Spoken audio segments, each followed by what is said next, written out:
Hello, Sunlit Ones. My name is Brooke. And I'm Tyler. And this is Cosmere Conversations.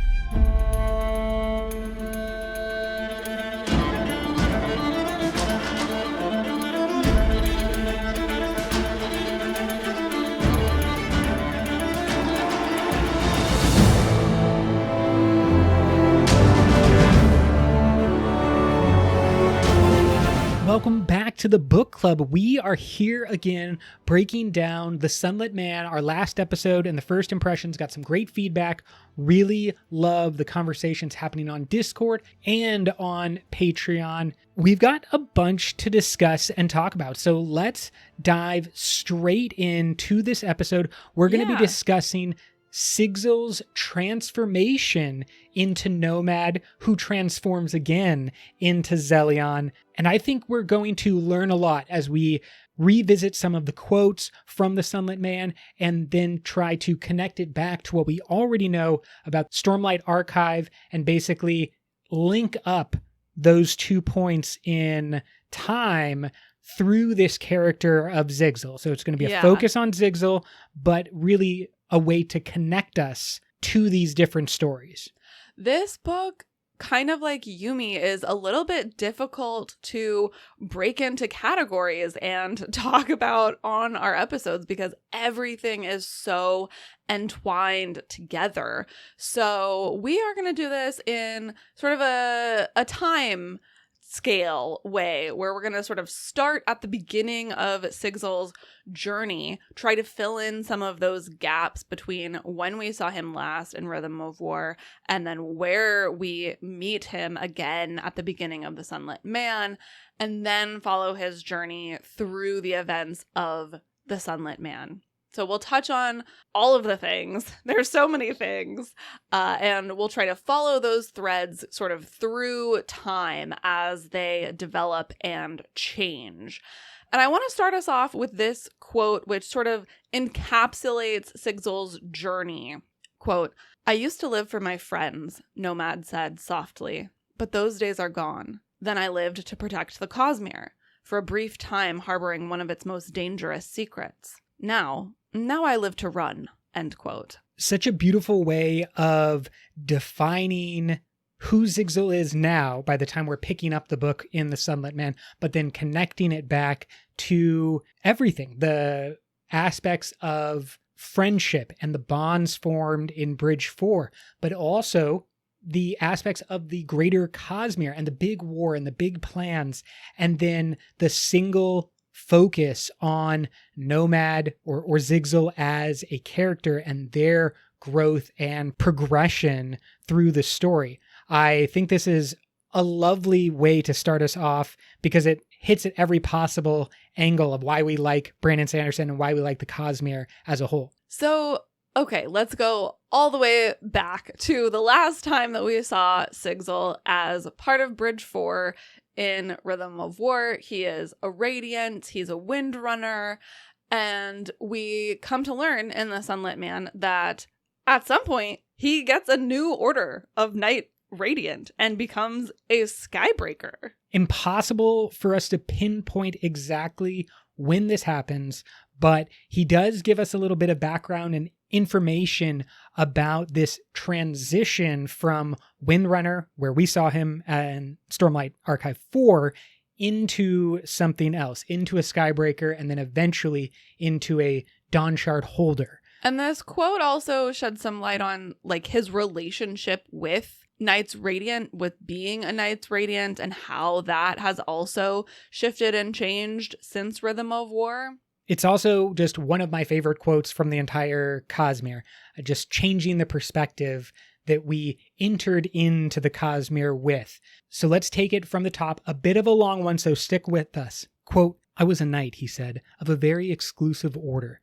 2 different orders, actually, at 2 different times. For the first, I was one of their leaders, with oaths that were supposed to turn what I did from terrible into, if not beautiful, honorable. But then I was given charge over an extremely dangerous item, capable of killing gods, laying waste to planets. I carried that burden, found new bonds, but the weapon consumed important parts of me. I had to ask myself, once it was all done, if honor was a sham, if it was a ruse used to make men kill one another, to let them pretend there was a purpose to it. If that concept, the very idea of an honorable soldier, was not the most pernicious evil that had ever blighted the Cosmere. End quote. Really just flipping all of our conceptions of Windrunners and Knights Radiant on its head and bringing up, I think, an important point. Right. Philosophically, this concept that Sigzil is introducing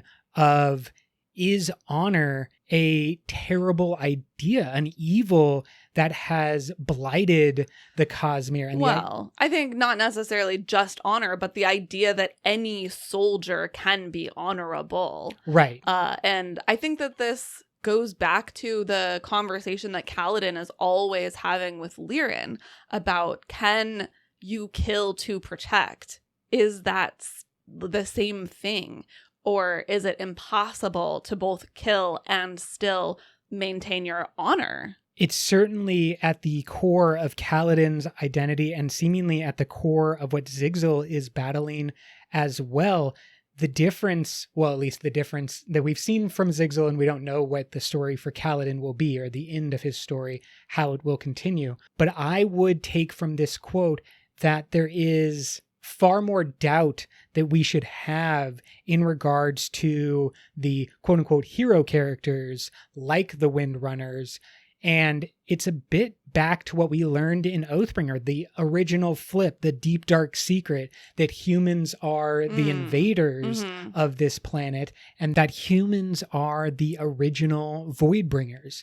They are bringing the darkness, bringing the void, bringing war, and from their perspective, calling it honorable, calling it something that is to be valued in their society. And we see that push them forward until the plot points of Gavilar and Dalinar and Kaladin, Shallan, and the heroes that we meet. But Sigzil is looking back now, reflecting on that, and wondering if it was all a lie. And I think that our broader picture of the Cosmere can at least say that honor in a shard is probably wrong in the same way that odium in a shard is, or ruin in a shard is. Yeah, by being like isolated and sort of self-amplifying. Yeah, self-amplifying, maybe to the point of an evil or creating a necessary evil. I think that it is always important for us to remember that the structure of the Knights Radiant is also a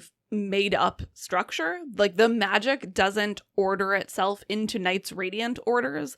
The magic exists, and humans, both current and past, have organized the magic into the orders of Knight Radiant and have said, you know, this is going to be called a this thing, and you have these two surges, and it's a specific thing.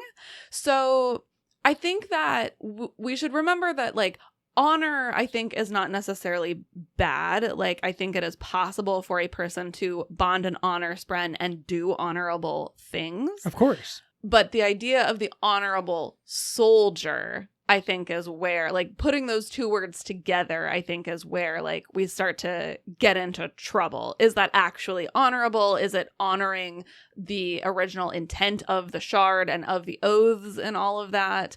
Or, you know, are they meant to be soldiers, or are they meant to be healers? What we seemingly get from Sigzil is a transition, and through that transition, leaving behind the Windrunners, or at least my belief right now is that his bonds with the Windrunners were severed in some way, that he currently doesn't have an extra spren or even spren sword. My guess is that his spren is killed. We see at the end of Rhythm of War, there is a new technology, basically, that is invented that gives them the ability to perma-kill spren. My guess is that that then becomes used much more widely, and we're going to see a lot more spren die. And I think that Sigzil's was probably one of those. And to me, that is the point where a conversation with an old master in the form of Hoid maybe the idea of a Dawnshard is introduced, because we would have to imagine that Sigzil is really low after losing a Windspren and a bonded mate. And then Hoyd shows up and says, hey, you actually have a really important thing to do. Do you think that Sigzil got the Dawnshard and then bonded Auxiliary? Or you think he bonded Auxiliary and then got the Dawnshard? Well, if I'm just going on this quote and leaving else any other context and any other speculation or guess, this is the order that he gives. He says, quote, I was given charge over an extremely dangerous item capable of killing gods laying waste to planets.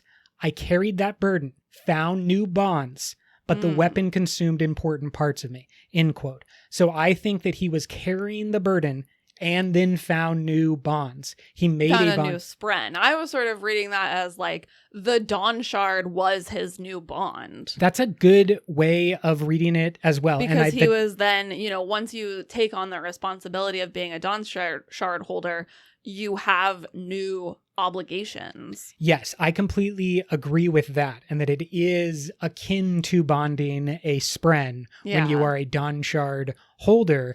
Because he also, the first part of that quote says, I was a Knight Radiant twice. I bonded 2 different spren, which is at least, in this quote coming before bonding the Dawnshard. So that's how I read it. Like I had 1 spren, then I had the second spren, then I got the Dawnshard. Let us know what you think and what your guess is, because we don't have a perfect timeline. We're trying to just show the arc itself, but we don't actually know the points. Guesses based on the little breadcrumbs we've been left by Brandon Sanderson. I think that it actually makes more sense for what you are describing, that it goes Windrunner, Skybreaker, because the war's still on, and he is a perfect target of someone who a Skybreaker spren would be interested in. And then when the Stormlight Archive 5 battle is over, then there's some introduction to the Dawnshard. I think that all lines up and makes sense. From a character perspective, I find what I'm imagining happening, which is Dawnshard in the middle. Yes, Dawnshard in the middle. Yeah, how interesting would that be if the Dawnshard preceded the bond to the Skybreaker, and that there was some aspect of the Dawnshard then was influencing the relationship with our good friend who we meet in this story of the Sunlit Man as auxiliary. Anyways, that's a fun bit that we can speculate on, but we know that he's 2 orders deep in the Knights Radiant and a Dawnshard holder. We believe, or at least again, here's some more speculation, I think it's the same Dawnshard that Hoyd once upon a time held. Yes, that is confirmed by the text. It is the same Dawnshard. I think we should take this opportunity to just say one more thing about Sigzil's past as a Knight Radiant, in that he also abandoned his oaths. It is unclear if this was before taking the Dawnshard or after the sort of devastation that the Dawnshard wreaks upon him and Auxiliary, but he says, quote, then my oaths ended and I realized that destinations really are important, Wit. They are, no matter what we say.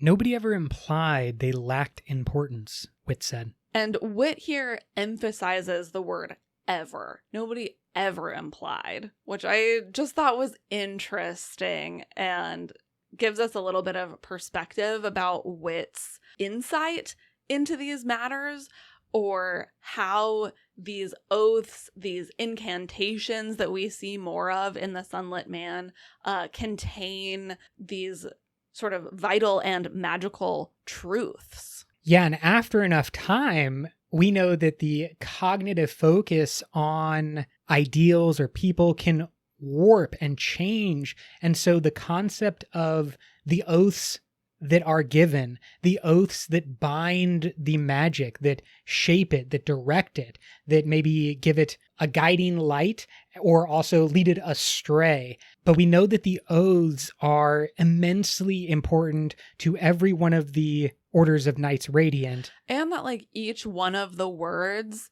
in those phrases are important, as we see when Sigzil is trying to figure out the incantation for Canticle's investiture, like each and every word sort of means something in this magic system.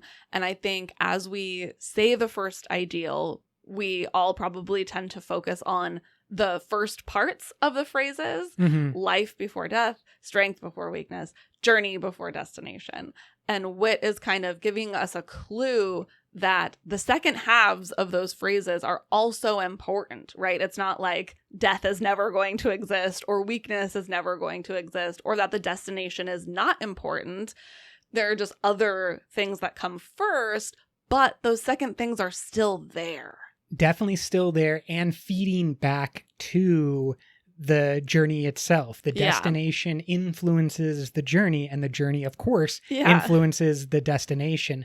What I think is important to call attention to is the moment when Nomad starts getting angry, like he begins to like let some of his Hulk out as the difficulties of the Sunlit Man continue to stack up. He has this line to the Cinder King, quote, "There's one thing you need to know about my people. You promised me no tricks, and you should never break an oath to a Rasharan," end quote. It's bad times. Yeah, bad times when you cross a Rasharan. Don't do it.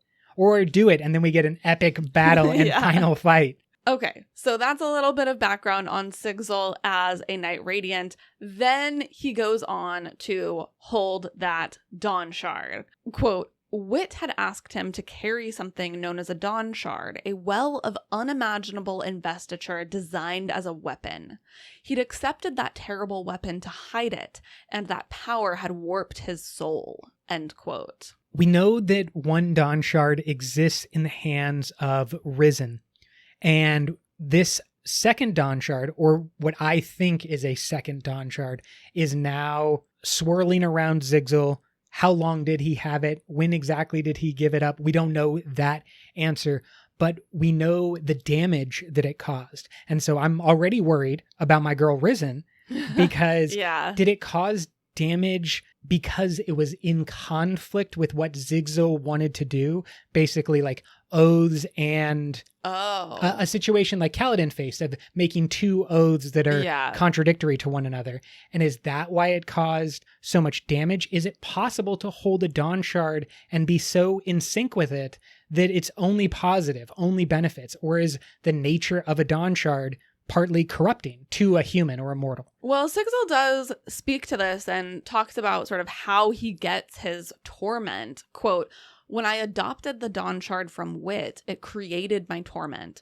Too much investiture taken in too quickly, warping my very being." End quote. So it sounds like maybe it was just a function of how quickly he took it up. I don't know how that would necessarily be different from like when Risen takes her Dawnshard, other than she was kind of specifically called to it and does it maybe more willingly. And it seems like maybe when Sigzil got the Dawnshard, it was under pressure or under stress of some kind, where Wit was like, I need you to take this thing, please hide it. And he was like, I mean, I guess, sure, give it to me. Yeah, the difference between the one ring from the Lord of the Rings being forced onto different person after person and Frodo stepping up and saying, I will go, I will make this choice. And the choice being like the key defining aspect, because then when things get difficult, it does come back to Frodo, you chose this. Like, yes, it's difficult. Yes, it sucks for you. Sigzil, yes, it sucks for you. But if you are not fully committed to the choice that you make, maybe Sigzil was not. And maybe that's why there's corruption, because I don't understand this idea of like taking too much investiture too quickly in comparison to Risen, because Risen is not a Knight Radiant. Sigzil was either a very high level Windrunner and then a Dawnshard, or he was 2 orders of Knight Radiant and then a Dawnshard, both giving him insane amounts of investiture and already I mean, not insane compared to a Dawnshard though. You know what I but mean? But more than Risen. More than Risen. Well, sure. Okay. Yeah, sure. And so that's all I'm saying is like our comparison is Risen. What went wrong with Sigzil, or is the same thing going to happen to Risen and we just haven't witnessed it yet? I don't know, but this idea of a torment with the Dawnshard, I don't know if it has to happen or if it did happen to Sigzil in this circumstance. Well, yeah, because then we also see the same thing happening with Wit. What we've known about Hoyd for a long time is that he has difficulty hurting people or things. Yes, he's a vegetarian still to this day because of his original holding of the Dawnshard. Right. And so we know that there is at least a little bit of that in the previous holder of the Dawnshard. Also, can we talk about how it seems like apparently Hoyd has been holding the Dawnshard the entire time that we've known him? And he is just giving it up to Sigzil at some point after Rhythm of War? Like, I never suspected that. Yeah, and again, is it holding and bonded to the Dawnshard the entire time? Or was he like keeping it under a rock? Or did he secretly put it inside of Kaladin's flute that he keeps losing? Is he actually holding it? Or is it a mechanism like a person can do with breaths when they can dump all of the investiture into a single object, and then you wouldn't know that the investiture is in that object because it's not sentient. Maybe the Dawnshard was hidden in some type of way, because it certainly seems weird that Hoyd was a fully powered Dawnshard holder plus all of the investiture types that we've seen from him, and it's not manifesting in a more direct way. Well, to be fair, we haven't really seen a Dawnshard holder like do anything. We don't really know, like, does it give you powers? Or we see, I think, some sort of heightening-esque powers from Risen where the world looks a little bit brighter and she has, like, better life sense. But we don't see her, like, wield it in any type of powerful way. I would suspect that it would be something like you're saying, where Hoyd is able to stow it somewhere. I think he is still bonded to it and therefore restricted by that bond in terms of his inability to do violence, etc. But with Hoyd's obsession with collecting investiture, he would not want his Dawnshard to get in the way of him, for example, bonding a Spren or collecting all of the other types of investiture that he collects. And so I think his hiding of the Dawnshard, or like stowing away of the Dawnshard, is his attempt to get around that. But it seems like it's not hidden well enough because he eventually has to give it to Sigzil to keep it safe. Now, what would make sense to me, because of where we leave Hoyd in Rhythm of War, remember, tricked by Terravodium, I think that it could be, whether it's hidden or bonded, that Terravodium witnessed that Dawnshard in Hoyd's spiritual DNA and is then hyper-focused on getting it. Yeah. And Hoyd recognizes the problem and says, I need to, act as a decoy, giving the Dawnshard, a sneak attack, or kind of passing off the Dawnshard to Sigzil and maybe making a big show in front of Terravodium, like, come over here, come and get me. I have the Dawnshard thing that you want, allowing Sigzil to escape into the Cosmere and begin his life as Nomad and the continual run. It may have originally been a run from Terravodium and Rashar. Maybe. Yeah, it's also unclear when Sigzil gives up the Dawnshard, because he does at some point, and we know that he does not carry it for as long as Hoyd did. He says something about like how long Hoyd has been alive and how Sigzil is not quite as impervious or immortal as Hoyd because he didn't hold the Dawnshard for as long. Let's go to this discussion between Hoyd and Nomad. Hoyd starts it off with, quote, "You may have saved the Cosmere." I absolutely did not save the Cosmere, Nomad snapped, finding a pebble in his pocket and throwing it through Wit's head. The image rippled and then restored. I might have saved you, though. Same difference, end quote. And then a little bit later, Hoyd saying this, quote, "I was wrong. I did the best with the situation I had, hoping it would prevent calamity. I ruined your life, and I was wrong. I'm sorry," end quote. I think that's the most contrite we've ever seen Hoyd. Definitely. I mean, certainly one of the only moments that we've seen him apologize. Yeah, and be like so earnest. Right. He literally said in the more terrifying Hoyd moment to Dalinar, like, don't get in my way. I will destroy you and everything that you've ever loved if it interferes with my plans. And then here he's saying, not only I'm wrong or I was wrong, but I'm sorry for what it did to you. And the difficulty that Nomad is pointing out between, did I save the Cosmere or did I save this one very powerful individual in the Cosmere? Yeah, I think Hoyd saying that he basically is the Cosmere is telling.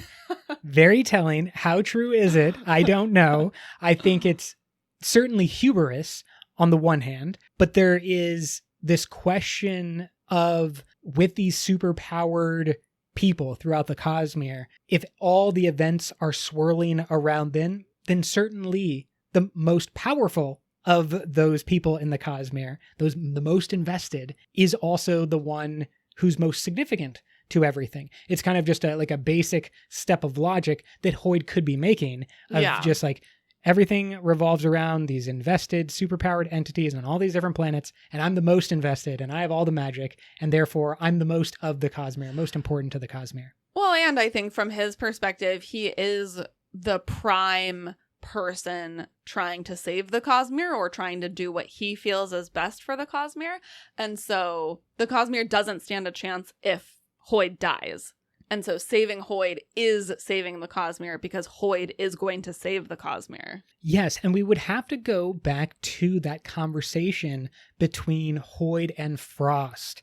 The little snippet that Brandon released several years ago. We did an episode just on it. I believe it's called The Traveler, where they have a conversation, maybe back in like episode 24 or something along those lines for us, because there's some doubt from Frost about that concept that you just introduced. Frost does not think that Hoyd is the most important part of the Cosmere. Well, Frost is an anti-interventionalist, and Hoyd is very pro-intervention. Which reminds me of what's going on with everybody's favorite Mistborn / Ghostblood, Kelsier / Thydakar. Yeah, they are very similar, I think. They both have high opinions of themselves and their ability to influence things for what they think is the better.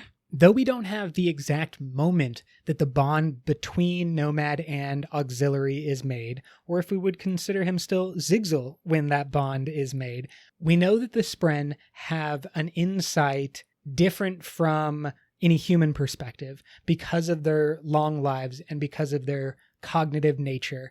And so I want to bring in Auxiliary to this discussion because they have opinions, they have thoughts, even though this is a mere fraction or a shadow of what once was Auxiliary, they still give us a tremendous amount of information and perspective. We also get a kind of new and more explicit perspective on what Spren are. Sigzil says to his Spren, quote, "Auxiliary, you are literally a living manifestation of physical forces, sharing substance with the concepts of gravitation and the interaxial force." End quote. Big words. But thinking of Spren as the living manifestations of physical forces, I think is important for us to remember. And just as a reminder for all of us, because I needed to look this up, the Windrunners share the surges of gravitation and adhesion, which are described as gravity and pressure / vacuum, while Skybreakers have the surges of gravitation and division, gravity and destruction or decay. It's that second aspect of division that has been like one of the most closely guarded powers in the Order of the Knights Radiant. We only have secondary characters who are the primary wielders of it. That would be the Dustbringers.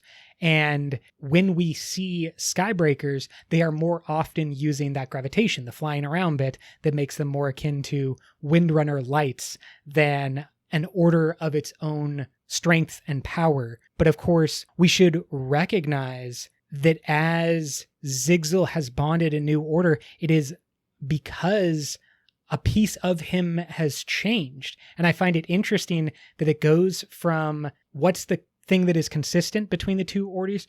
Gravitation. Yeah. What is the thing that is different?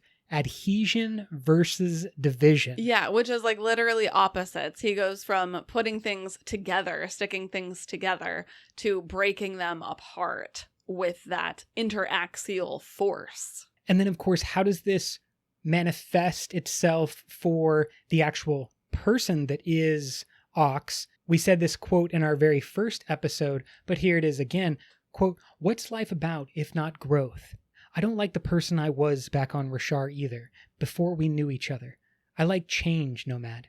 My kind were too static for too long, particularly we high spren." End quote. Yeah, I think that's interesting taken in context of the surges of the Skybreaker order, because of course, destruction or decay is required for change. That's what I think separates the Order of the Skybreakers from the Windrunners, the High Spren from the Honor Spren, is if your whole concept, the thing that really gets you jazzed up, is adhesion and coming together, eventually, and maybe, with lack of guidance and perspective, that leads you to create a strong but insulated and insular community like we see from the Honor Spren, whereas the Skybreakers and the High Spren specifically kind of like copied that aspect. They seem to kind of borrow from that, but it's against their nature because, like you were saying, division is an aspect of change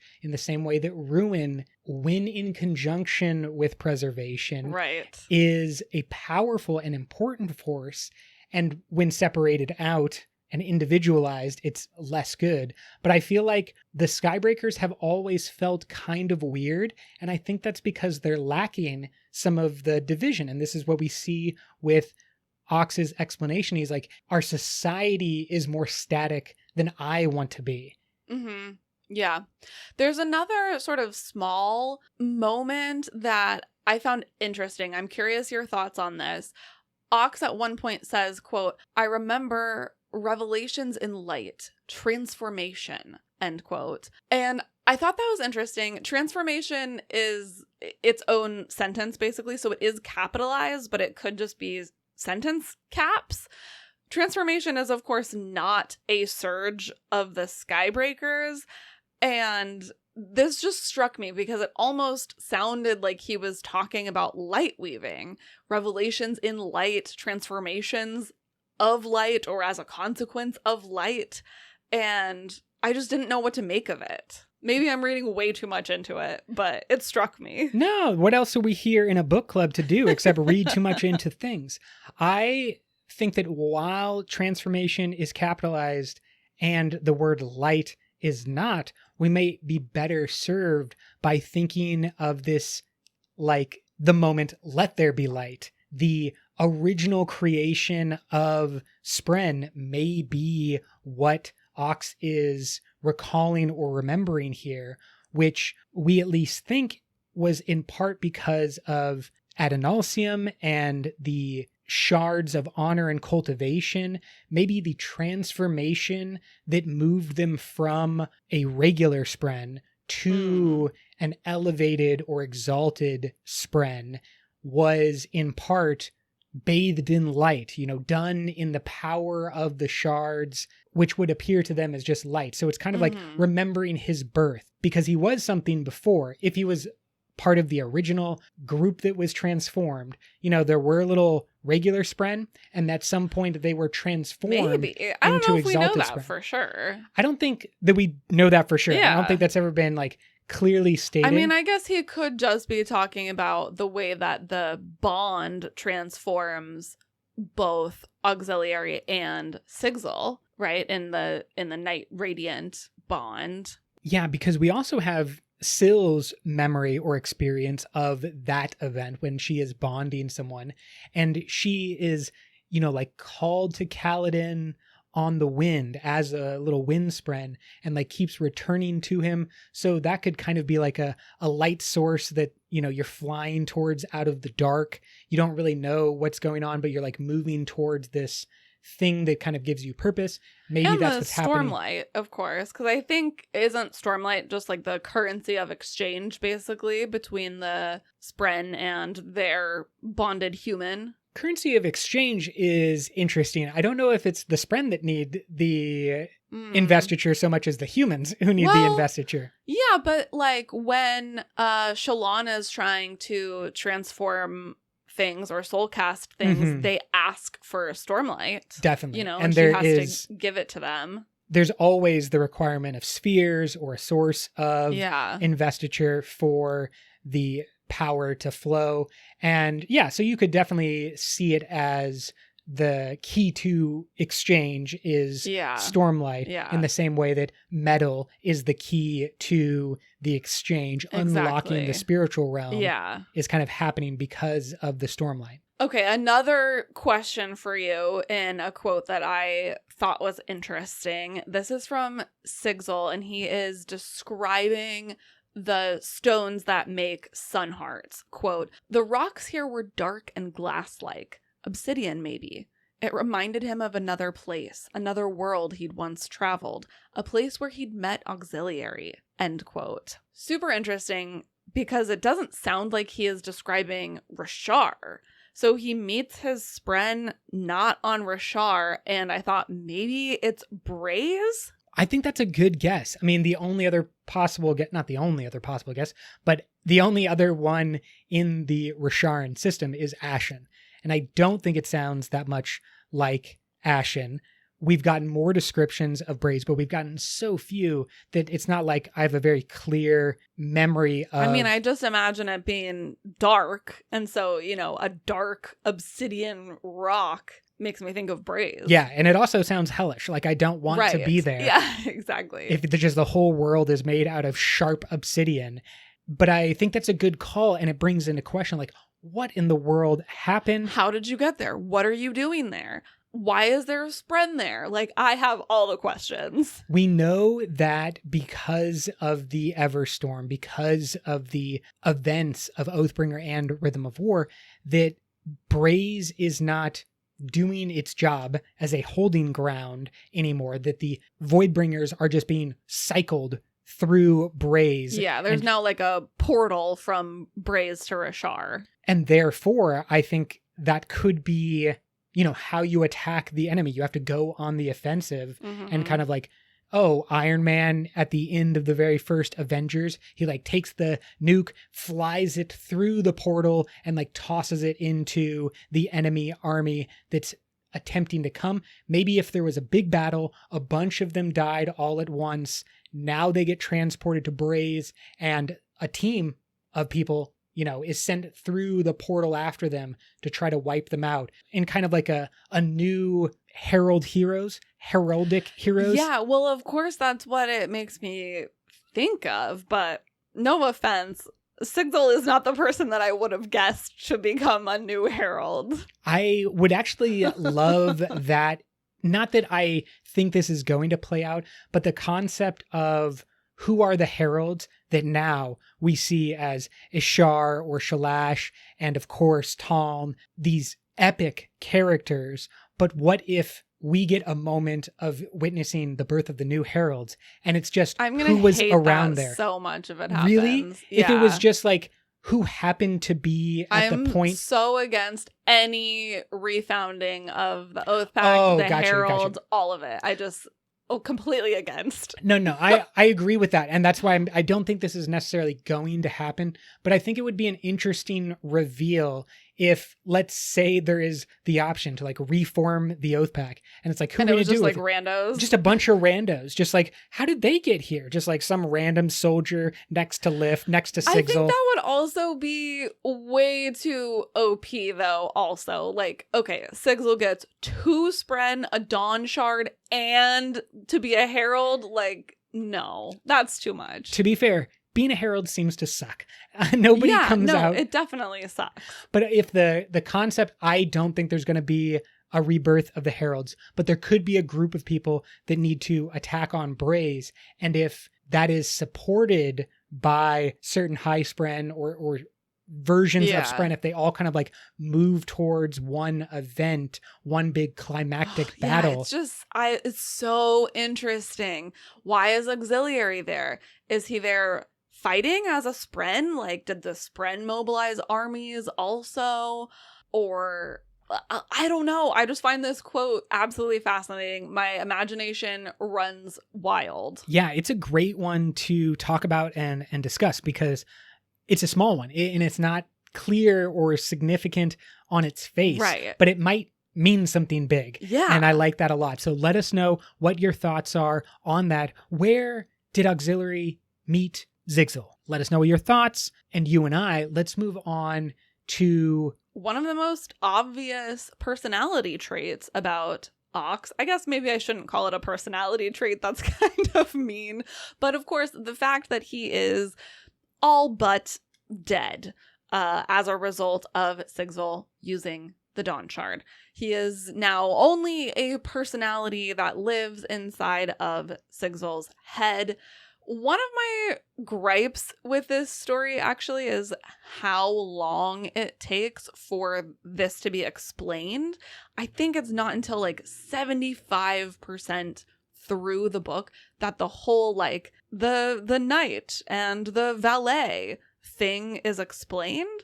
And I found that very confusing for basically all of the book. I really wish this explanation had been earlier. Quote, Auxiliary, my friend, has a body, but he can't control it directly. Instead, he sits in my mind like a passenger. So he jokes that I'm his valet, his palanquin carrier, you might say, to move him wherever he wants to go. End quote. Yeah, certainly this is funny and humorous. And it is, but if you don't understand it, it's not funny. Now, overall, the bond between Sigzil and Ox is explained throughout the story. We get this revelation that Nomad using the power of the Dawnshard, as before, like we haven't seen a lot of people use the power of the Dawnshard. Yeah. Apparently, when you do so, it becomes a Nightblood-esque source of just like sucking in investiture from wherever it happens to be, not dissimilar from the Father Machine from Yumi in another way of just like, oh, anything that is investiture, like I want that and I can take that. Like I have the power to, and therefore I will. And that may be able to be mitigated if the wielder of the Dawnshard has some skill, right? Like they may be able to sort of partition off what the Dawnshard is able to consume. But obviously, Sigzil doesn't know or have any experience with this type of thing. And it seems like Hoyd, as maybe should be expected, was not a super great teacher in this moment. Yeah, Sigzil's mentor, not the best. Yeah, not the best. We've got this, quote, Nomad breathed out heavily, squeezing his eyes shut. It wasn't your fault. I said yes to Hoyd, and I bonded you. You didn't know what either would do. I let the Dawnshard consume us, Auxiliary. I let it feed on you. I salvaged a little. This bit of my mind. The last fragment of my soul. End quote. So maybe this answers our question. He takes the Dawnshard first, and then he bonds Auxiliary? At least that's the order that Sigzil says it here. He said yes to Hoyd, and he bonded Auxiliary. If we take that as an indication of like actual timeline of events, then it would be closer to what you said of there being like a Dawnshard sandwich. Which on the surface sounds great, but I don't think I would actually want to consume. Well, okay, and then here's the thing, right? Because when Risen takes the Dawnshard, the Sleepless are very explicit about do not become a Radiant now. And that's a good point. Hoyd, where was this warning when you just gave over this Dawnshard? You didn't feel like you wanted to mention, hey man, don't bond another Spren. It might not end well. That's a great point. I actually forgot about the warnings from the Sleepless. Yeah, they specifically tell her. Better mentors. That's what we learned. Sleepless, greater than Hoyd. Like, Hoyd, big fail, bud. Big fail. It certainly seems an obvious concern to have for anyone who has knowledge of the Dawnshards, which Hoyd does. My question then, is it a circumstance where both things need to be done in order to save Sigzil from a situation? You know, Hoyd needs Sigzil to pick up the Dawnshard. That's one thing. But maybe Sigzil needs Ox and a new bond to save him from something else. And therefore, it's like you don't have any choice in the matter, or seemingly you don't have any choice in the matter. If Hoyd had been very explicit, like you can never have a new bond. Maybe that would have been great.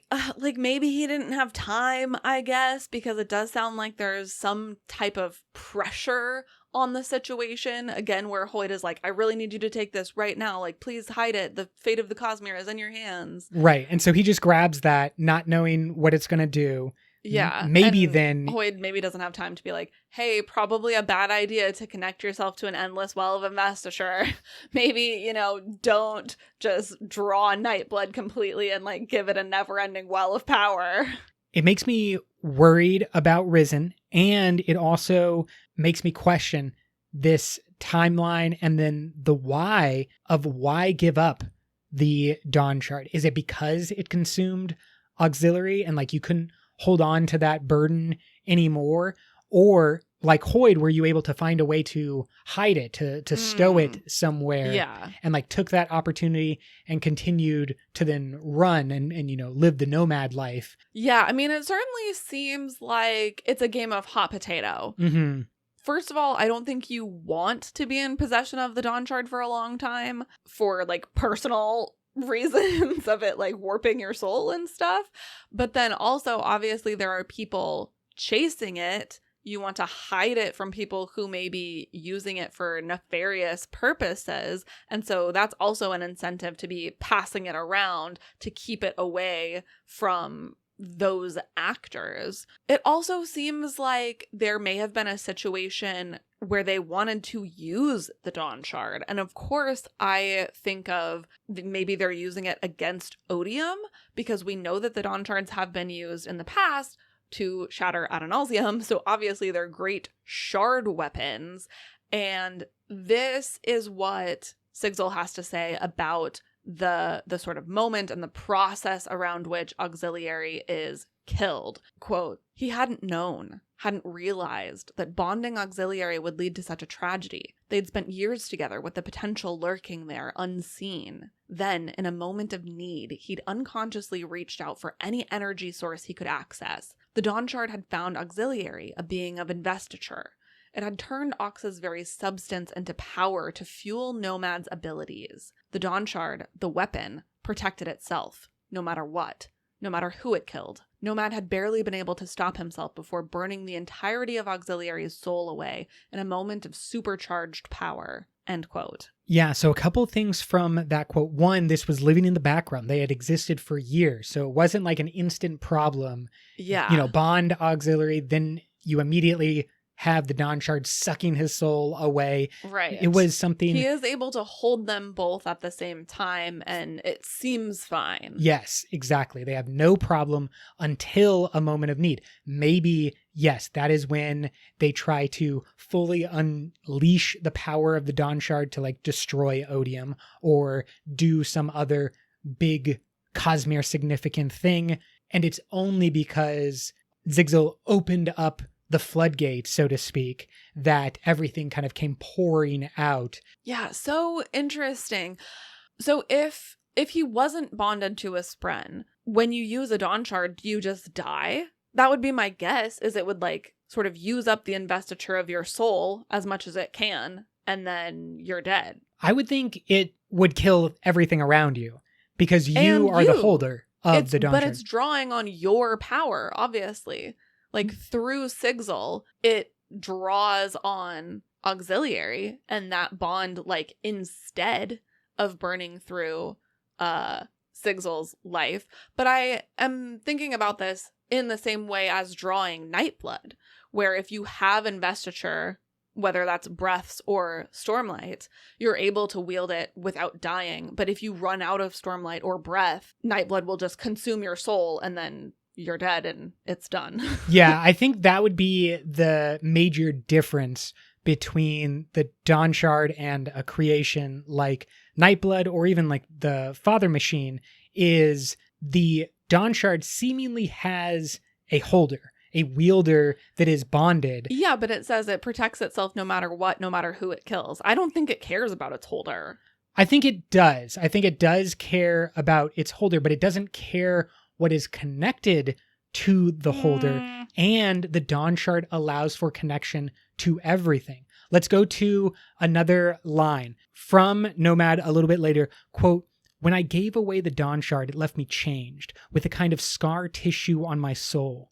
That's the torment, the strange connection I have to all places at once, the ability to feed on investiture, the ability to skip from location to location, but also the curse of not being able to fight back." End quote. So there is a strange capital C connection to all places because of the Dawnshard. The Dawnshard may go through its holder to like view out of the holder and look for all connections to sources of investiture. I mean, I think the Dawnshard probably exists kind of in all places at all times at once because it is just investiture. I would agree with that until it's being held by someone. There's some difference between the Dawnshard when it's hiding or not being wielded by someone and the Dawnshard with a Dawnshard holder. You think so? I do. I do think that there is a clear distinction, which is why I don't think Hoyd was a holder or wielder of the Dawnshard this whole time in secret background. I think he did something like hide it away because I see them as two distinct states. They're like don't. The Dawnshard and when it is bonded to someone, because it is a bond. It's the same difference at a different scale that we would see with a Spren before bonding a Radiant and after bonding a Radiant. Like those are two different states of the Spren, right? Would you agree to that? When a Spren exists before bonding and then after bonding a Radiant, those are like two different states for the Spren. Yes, but once a Spren has been bonded, just because Syl isn't seen all the time or isn't around all the time doesn't mean that she and Kaladin are not still bonded. So I think that even if Hoyd had put his Dawnshard into his cloak or into his flute in the way that people do with breaths, he's still a Dawnshard holder. Like, he's still holding it because that is just the word for I am bonded to a Dawnshard currently. Okay, can I float something as a how did Hoyd possibly hide the Dawnshard? I just want to ask if you think this is correct. Could you put the Dawnshard inside of an aluminum and maybe silver-coated box? Would anything be able to get out, including its connection to a holder like Hoyd? I think, yes, you could put it in a box, and yes, it would be hidden. But then I'm immediately like, if that's true, why didn't someone do that before this? It might be, they're running around all over the Cosmere just looking for aluminum. They're just like, oh man, we are out of aluminum again. It only exists on Scadrial, one planet that has aluminum, and they like shut down an embargo or something. Yeah. And they're like, we need some aluminum because that is how we hide Dawnshards. And all the skipping. It just seems like the Sleepless probably would have known about that. And then like, why did they hide it in a tapestry on Amia? Why didn't they just put it in an aluminum box? That seems like a really convenient thing that people would have used if it worked like that. But I also don't know why it wouldn't work like that. Let us know if you think we're on to something here with how to hide a Dawnshard. Everyone's favorite game, sweeping the Cosmere. How do you hide a Dawnshard? Get a bunch of aluminum, wrap it on up, and then you're good. Just like a old piece of pizza. You just put that in on some aluminum foil and you got yourself a forever good Dawnshard. I apologize for that ridiculous notion that we just went off on a side tangent, but it is still up in the air how these connections are formed with the Dawnshard, what it means to be a holder, because what I'm hearing from you is that Sigzil is still bonded to the Dawnshard. No, he specifically says he gave it up, but he does say that he has a lingering connection to the Dawnshard still, which is why the Night Brigade is looking for him, because they can use him to track where the Dawnshard has gone. Yeah, the Night Brigade. He is not currently a holder, but my guess would be that there would be a trace in his spirit web that they could follow. Yeah, the Night Brigade is like, oh boy, you stanky. You smell like Dawnshard. How if you delete something from your computer or your phone or whatever, like it's not really deleted. If someone knows what they're doing, they can still get a record of that thing. That's how I think this works. Like, he doesn't actually have the Dawnshard. He deleted it. Mm-hmm. But the Night Brigade has a way of getting into his files Right. and finding. You got to empty that recycle bin. You can't just leave that there. Yeah. Gotta... Recycle is not delete. There you go.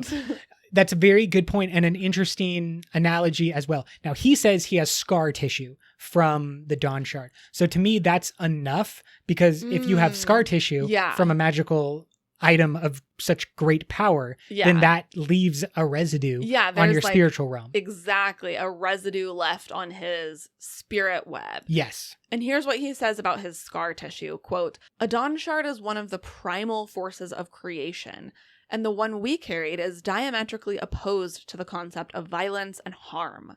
The scar tissue on my soul has that same intent, that same requirement of its host, that I be unable to harm anyone at all for any reason."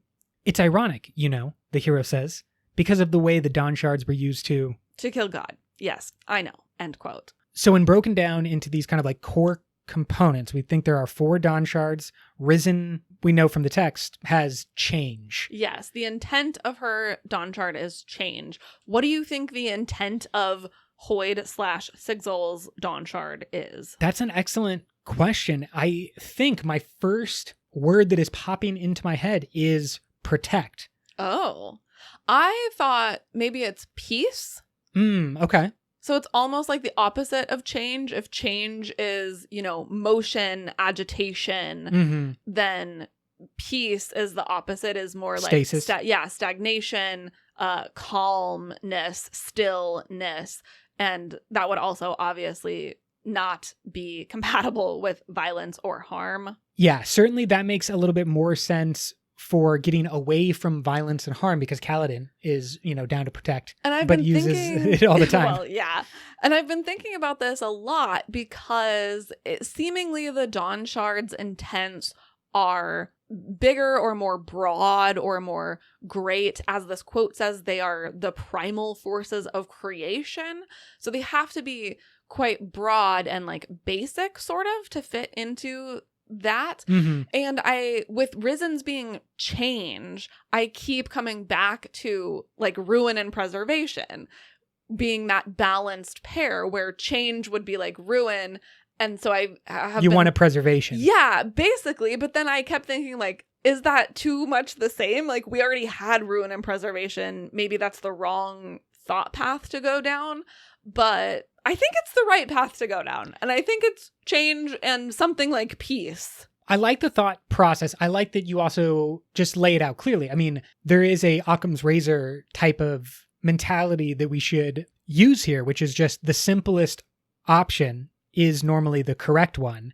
And an opposite to change of being peace or a preservation to a ruin, that makes sense. And you could feel, oh, we've seen that before, so it can't be the same thing. But I would say maybe that's why that's the clue. Ruin and preservation seemingly worked for a while and like did things beyond what other shards were capable of. I love it so much in Mistborn that we get this look into how the shards interact together, and how when you put ruin and preservation together, you have this like perfect ecosystem of change but also life, etc.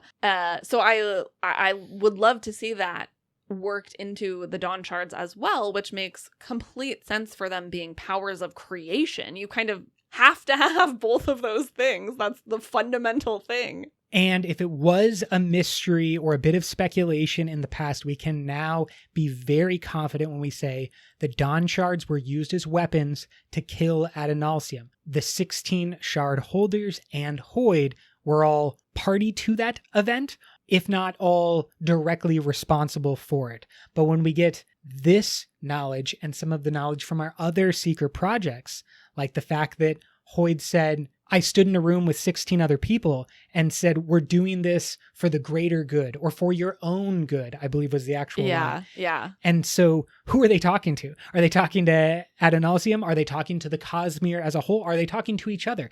There's more to learn, but we've also got a lot of things that were previously only speculation, now hard confirmed. Absolutely. Yeah.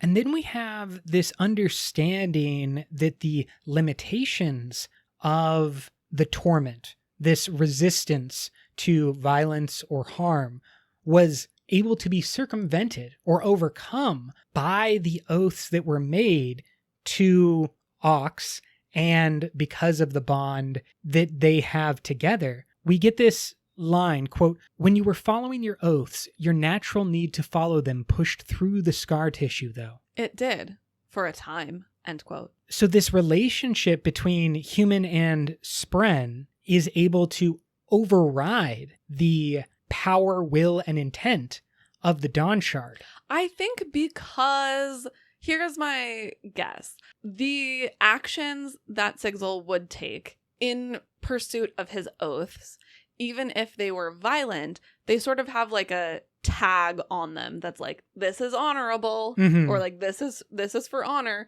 this is for this oath. And so they're coded in a way that the Dawnshard is like, okay, fine, you're not just like wantonly killing or doing violence. You have principles, you're doing it for a good reason, and so we will allow it. Yeah, it kind of makes me think, again, because the Dawnshard is a primal force. You can build an aqueduct to move water from one place to another and kind of like channel that energy. Yeah. But over time, the water will do what water always does. It's going to wear away the stone. It's going to find the lowest point. It's going to seep into the cracks, break down. It will never not be water, even though you, as a mighty human or a bonded radiant, can kind of like channel its energy for a while, achieve what you want out of it, but you're still playing with a primal force. And building an aqueduct does not change what water is, and it's always going to do that thing. So he did resist for a while, or he was able to channel the Dawnshard via his oaths. In my metaphor here, his oaths are the aqueduct, right? Something he built around and purposely. Well, I think the oaths are constraining or channeling his Night Radiant powers, not the Dawnshard. But the Dawnshard's torment, the aspect of resisting violence, you're able to push right through because of the oaths. You know, it's because I think they have like an identification badge that says like, I'm an oath, let me through, and then the torment is like, okay, you're admitted. But not forever, because that's, again, if it was just an ID badge, you're coming into a building or you're scanning. It is forever. It only stops when he stops following his oaths. I think, at least based on this bit of text that we just read, it did for a time is not saying it did until I gave up my oaths. It's more like that only worked for a while. It was never going to work forever, because I don't think it's like a all-time pass of like, oh, this move is honorable. There's another quote that we read earlier that was just like, everything was okay when you were following your oaths. Yes, yeah. I think that is their perspective, is like things were working well while the aqueduct or the oaths were in place. Because we know that is an aspect of being a Night Radiant, that these oaths put restrictions or constraints on the power, which is why a concept like a bondsmith unchained or not following oaths is so feared and can lead to so much potential destruction. The whole idea of the oaths was like, okay, we will give you this power, you people who have recently destroyed Ashen with your surge powers. We will give this power back to you, but only under these circumstances. You will be bound in this way so that we know you're going to use the power for good, basically. Like, you have to use it in the name of honor. If you're not being honorable, if you're not following your oaths, you're going to get your power taken away. Which is why the Dawnshard is like, okay, this is fine because you are constrained. It's interesting because, of course, we're talking about, can you constrain a primal force? And I'm talking about, can you constrain just like regular Stormlight investiture, not the Dawnshard. The Dawnshard is not being constrained. I agree. The Dawnshard's not being constrained. And whatever the Dawnshard wants, and its intent is peace, or its intent is non-violence. Non-harm, ahimsa. Absolutely. It's ahimsa. It is non-violence. And I think that is always going to win in the long term, like water against stone.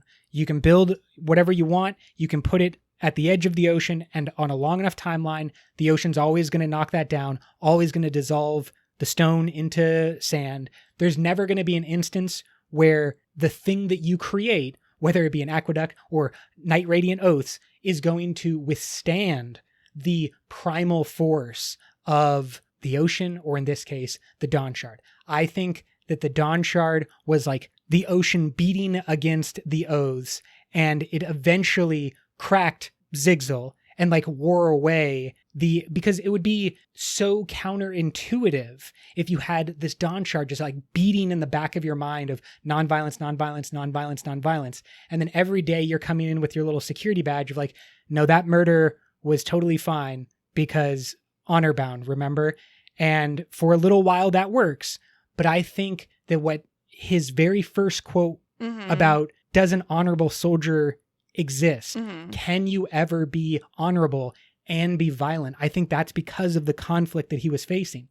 Maybe, but we see that in the Sunlit Man, he still seems to be a big fan of like fighting and violence. You know, like he has not become a pacifist. Oh yeah, Bridge 4 forever. You know, once in Bridge 4 always. And he does seem to have some conflicting feelings about it and doesn't necessarily maybe feel good about it.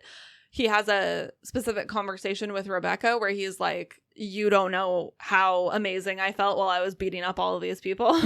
But like he seems to feel bad about feeling good about it. So I think it is complicated. We'll talk about this a little bit more when we actually dive into more of the events of the book, The Sunlit Man, and talk more about, for example, the oaths potentially making their return, what that means for the torment, what that tells us about this.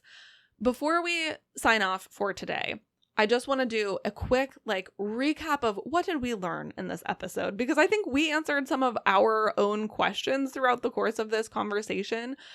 So short sort of timeline of Sigzil's life post Rhythm of War.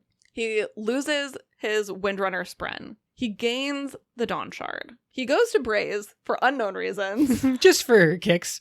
Where he meets Auxiliary and bonds Auxiliary. Years pass in which he is holding both the Dawnshard and is bonded to Auxiliary until some moment at which he is in need, tries to use the Dawnshard, and the Dawnshard gobbles up Auxiliary's stuff. Most of his stuff, except for his personality.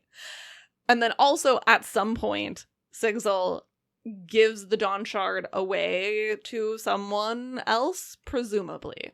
And then continually skips throughout the Cosmere as the Night Brigade is chasing him and the remnants of Ox, but no longer chasing that Dawnshard. Yes. They're now looking for clues. I would say would be the birth of Nomad, is his beginning of the race, the runaway, the fleeing of Sigzil is when he becomes Nomad, constantly traveling.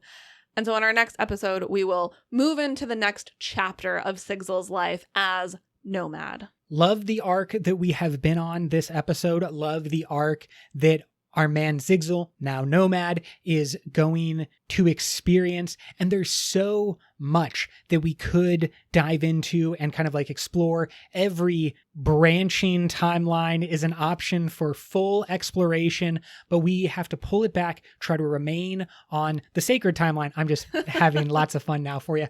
And I think that our next episode, when we really explore Nomad and his transition into Zellion. Yeah, we're going to have more relevant pieces of information to add to this puzzle. Thank you all for being here and participating in the book club. Lots of fun stuff going on. And Brooke, can you take us away? Until next time, life before death. Strength before weakness. Journey before destination.